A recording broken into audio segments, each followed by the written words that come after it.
Ministry of Gender, Labour and Social Development and Private Sector Foundation Uganda, implementers of a 5-year government project known as Generating Growth Opportunities and Productivity of Women Enterprise, GROW, have engaged with members of parliament and different banks to share information. In our effort to support women empowerment has been cost of capital.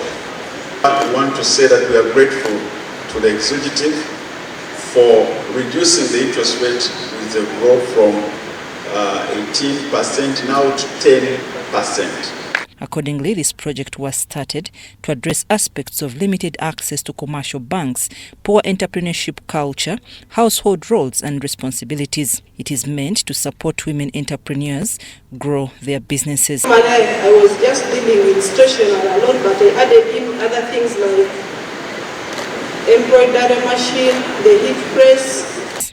GROW grant ran from $2,000 to $30,000 and targets 35,000 micro and 4,000 small women enterprises. Under this initiative, they have also introduced a GROW loan that ranges from 4 to 200 million shillings.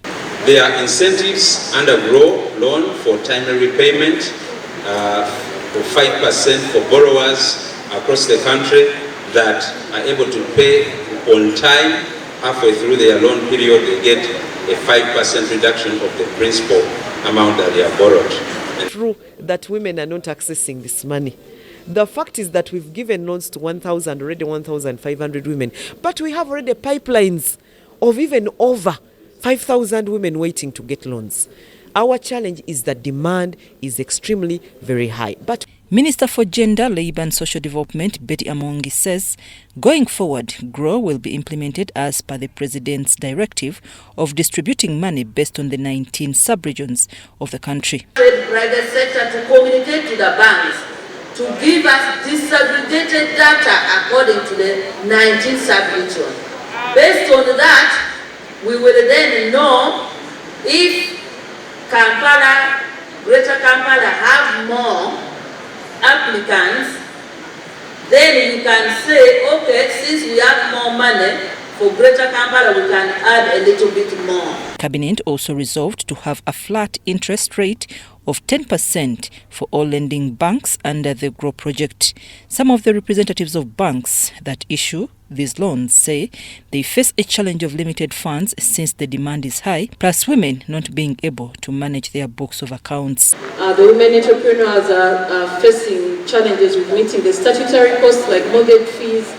The women are expected to cater for asset acquisition and not only working capital. Talk about an established business, but many of the established businesses that are there, even in Kampala, even up country, do not have proper books of accounts. Members of Parliament had questions like how implementers of this program are to ensure fair distribution of access to these funds and the assurance that banks will not prioritize promoting their products instead of GROW. Well, how do you help the women? There are many women that are in businesses that are not registered because you want license, but many entrepreneurs have been operating without registered businesses. And that the women who have gone to the banks to try and access this money have often been told that the money is finished and the banks were actually promoting their products. So we have been informed that there is still additional money. Out of this $260 million, only $98 million has been given. I'm Navka Farida and Mike Bakablindi in Kampala.